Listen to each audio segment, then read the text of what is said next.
Eh bien, pour ses premiers jours au Pérou, on est vernis. La découverte des géoglyphes de Nazca avec deux figures magnifiques, le lézard et l'arbre. Et puis 20 km de piste dans le désert pour se faire plaisir.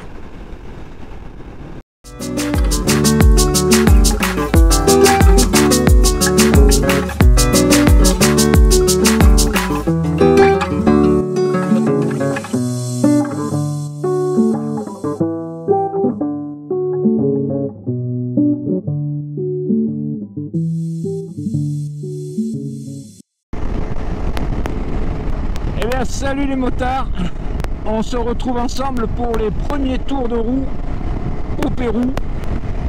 Et là, eh ben, on sort de Lima et c'est la Panamérica.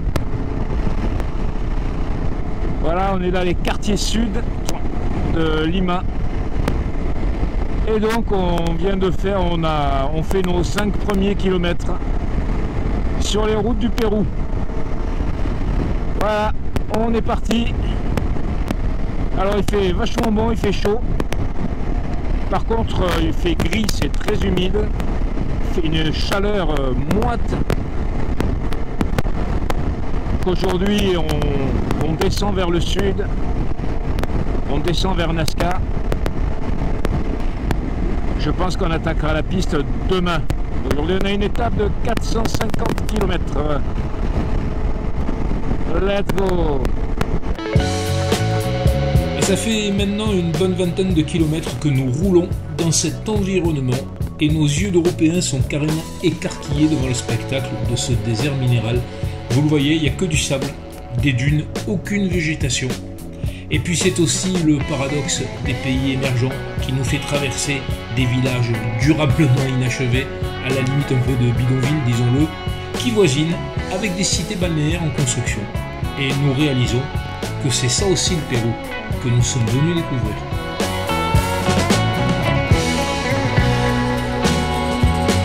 Et pendant qu'on roule sur la Panaméricaine, je vais te dire quelques mots de nos montures. Ce sont des Kawasaki KLR 650 et je dois dire que c'est tout à fait sympa parce que c'est des motos qui ont été importées en Europe. Pour certains, on en a eu et on a gardé un très bon souvenir de ces bécanes. Puis elles ont été tuées en Europe par les normes euro successives. Mais elles sont toujours importées sur le continent américain. Il ne faut pas croire que ce sont des vestiges là qu'on conduit. Ce sont des motos qui ont juste quelques années. Elles sont toujours à disposition et on va les garder pendant 21 jours. J'aurai l'occasion de t'en parler. Et puisqu'on parle de moto, on se fait déposer. Enfin voilà, on se fait presque déposer.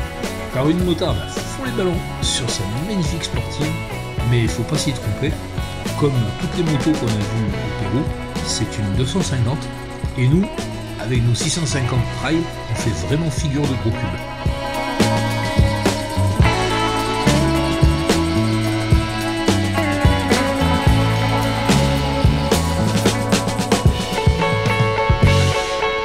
C'est la côte pacifique que nous longeons là sur notre droite, sur cette longue deux fois de voie. Et si tu as déjà vu mes vidéos, tu sais qu'en général je suis plutôt attiré par les petites routes de montagne, parfois non revêtues. C'est quand même une sacrée émotion que d'emprunter cette mythique Pan-American Highway, qui est, je te le rappelle, la route la plus longue du monde. Et surtout elle relie l'Alaska au Chili avec juste une petite interruption au niveau du Panama. C'est carrément une route mythique. Et aujourd'hui on est dimanche, donc on voit relativement peu de ces grands camions américains, sinon je peux te dire que ça te transporte carrément ailleurs.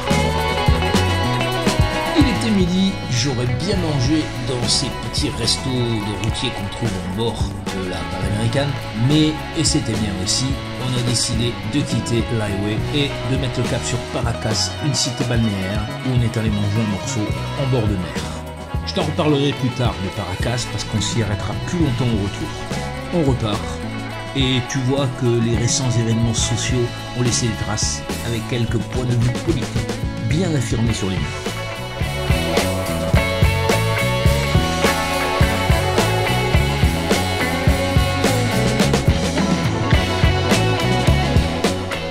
Après la pause du midi, on a retrouvé la Panaméricaine et on a mis le cap sur Ica. Ica, tu vois, c'est la grosse ville plus de 150 000 habitants, et mine de rien, on avait déjà fait 300 km depuis Lima quand on est arrivé. Ica aussi, je t'en reparlerai plus tard, parce qu'il y a une super belle lagune au milieu, avec des dunes de sable, mais ça, on l'a vu au retour. Là, on s'est juste arrêté pour faire le plein d'essence, et on en a profité pour faire une petite maintenance sur les motos. Je sais pas si tu as vu, mais mon compteur de vitesse depuis le matin, il était HS. Alors, à la place, on m'a donné un petit GPS, comme ça j'avais à la fois la vitesse et l'altitude, et les jours suivants, c'était vraiment super génial. Nakari, notre super mécano, en a profité pour faire un petit graissage de chaîne. Il n'y a pas de temps perdu.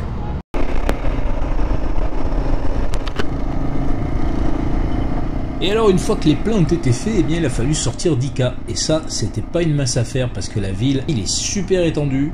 Il y a des banlieues périphériques avec des échoppes d'artisans qui sont souvent regroupées par secteur d'activité, les ferronniers, etc., etc. Mais on a fini par y arriver et on a retrouvé la Panaméricaine. Mais pour le coup, c'en était fini du désert littoral et de la côte pacifique parce que à partir d'Ica, la Panaméricaine prend la direction de Nazca et monte sur un haut plateau, changement radical de paysage, bien que on continue à rouler dans un véritable désert de pierre, toujours pas la moindre végétation.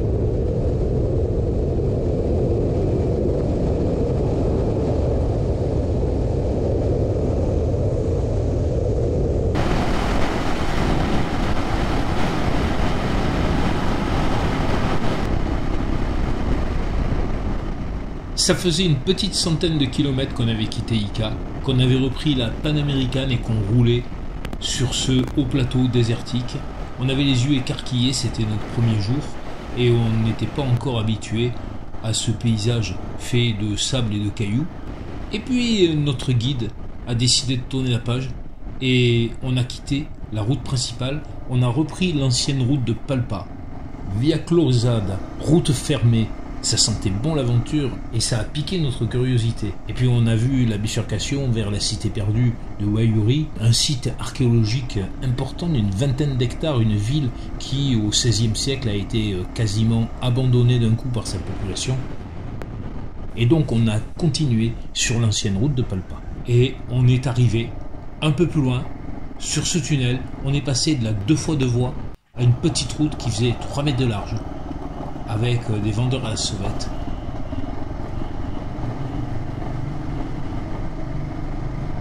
Et de l'autre côté du tunnel, je te jure, on n'en a pas cru nos yeux tellement c'était beau.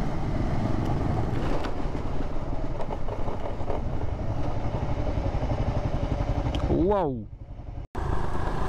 Ce tunnel est en réalité une porte qui nous a transportés dans un autre espace-temps. Jusque-là, on avait fait de la route principale ce matin dans du sable et cet après-midi sur des hauts plateaux. Et tout d'un coup, on plonge dans des gorges rocheuses. Seul point commun, l'absence de végétation.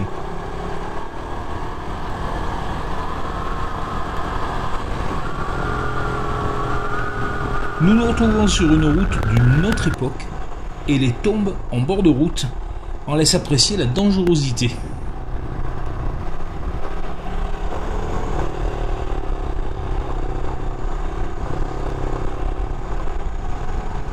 Cet épisode immersif avait été ouvert par un tunnel, une arche le referme.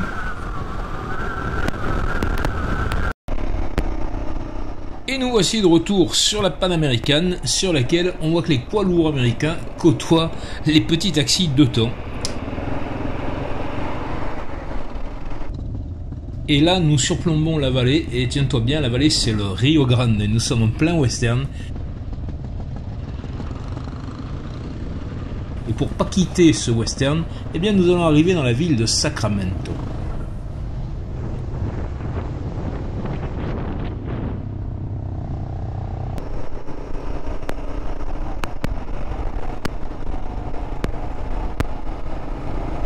Sacramento où nous attend un épisode assez exotique de circulation routière. Attention.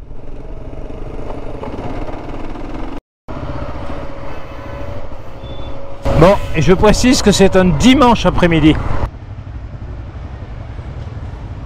Et alors si tu confonds la panaméricaine avec une banale autoroute comme on en a en Europe, c'est là que tu as tout faux en fait. Parce que ce qui est intéressant, c'est que les épisodes de voie rapide, voire 2 fois 2 voies, côtoient juste après des traversées de petites villes, voire de villages où tout le monde est à l'arrêt, et c'est assez génial.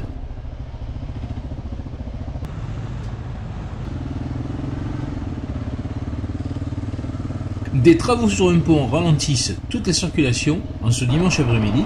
Qu'est-ce que ça doit être en semaine? Et il faut faire preuve de débrouillardise et y aller sans hésiter pour passer.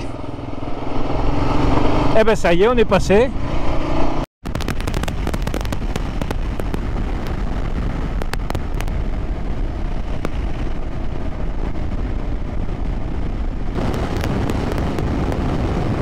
Quelle galère! On vient à peine de sortir à Sacramento, enfin on a fait quoi? Même pas 10 km.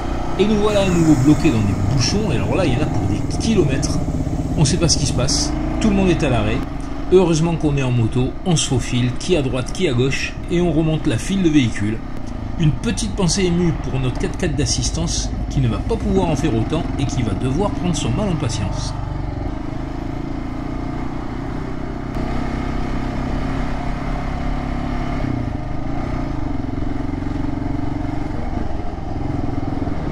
Et en fait, on a l'explication, c'est un convoi exceptionnel, mais alors carrément exceptionnel, qui transporte une pale d'éoliennes, parce que dans le désert, les Péruviens sont en train d'installer des parcs éoliens, mais finalement, tout arrive, et nous voici enfin sur le site des géoglyphes de Nazca.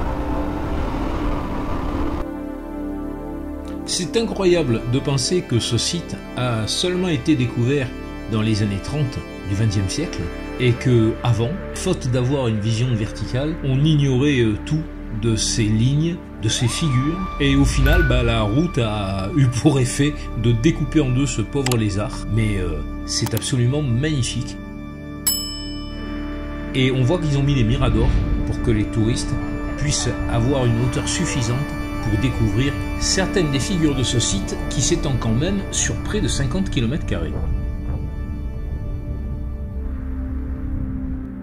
Eh bien, tu vois, on avait beau avoir préparé le voyage, on savait ce que c'était les géoglyphes de Nazca, et quand même, on a été carrément scié, on a été estomaqué. Et je vais te dire, on n'est pas rentré dans tous les délires qui cherchent à expliquer toutes ces lignes, ces figures. On a simplement profité de la vue de ce site. Et puis après, on a repris les motos et on est parti retrouver notre hôtel à Nazca. On a débriefé cette première journée formidable autour d'une bonne bière.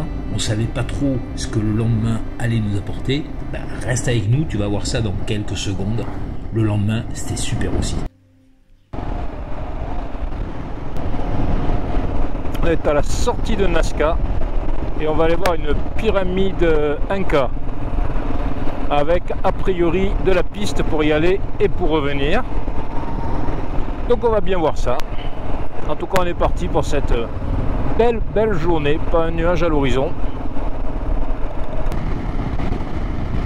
Nous avons pris les motos pour aller visiter le site de Cahuachi. C'est à une vingtaine de kilomètres de Nazca. Et donc là, contrairement à ce que vous pourriez croire, on y va par la route. Et oui, enfin bon, en fait c'est une piste roulante. C'est le retour qui va se faire dans le sable. En tout cas, on s'éclate bien.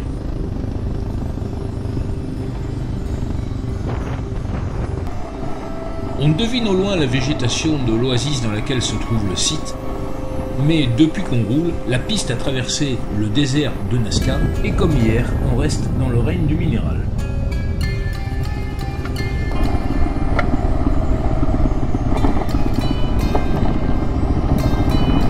Et on arrive à la pyramide.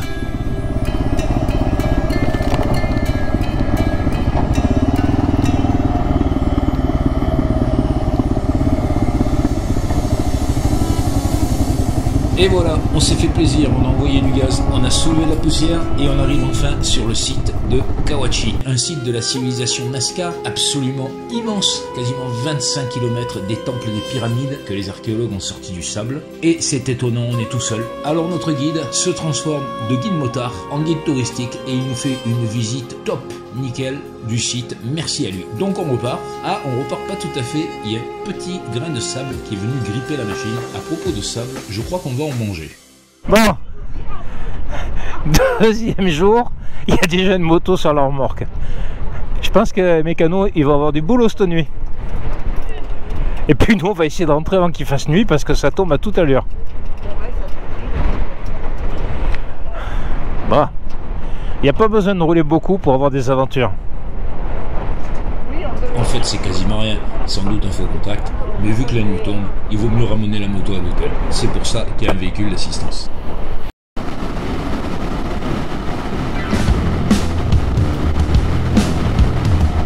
Et nous voilà repartis sur une nouvelle piste, un peu plus sableuse, et pour corser le tout, nous débarquons nos passagères, pour ceux qui sont en duo, nous quittons la piste en solo, et hop, à nous le sable. C'est parti! On va un peu se tester parce que demain, on va être dans le désert emprunté par le Paris-Dakar précédemment et ça va un peu moins rigoler. Donc, il vaut mieux se mettre en condition.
Et là, ça se termine carrément au crépuscule. Allez, on est reparti.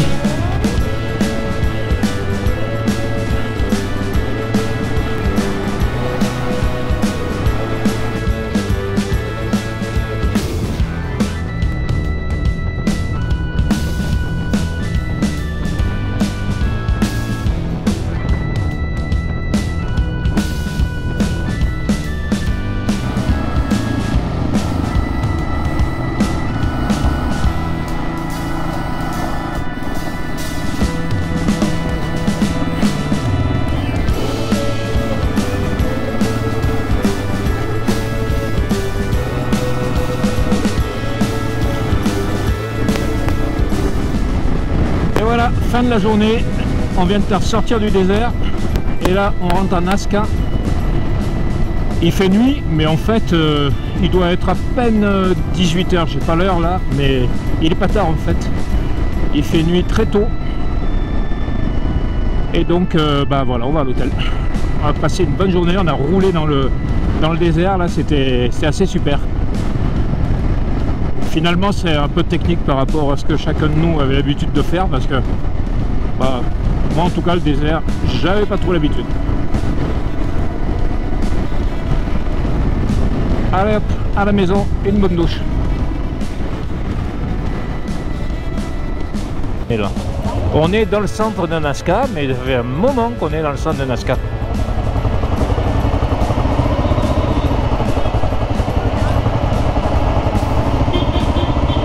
C'est le bordel, il y a un monde.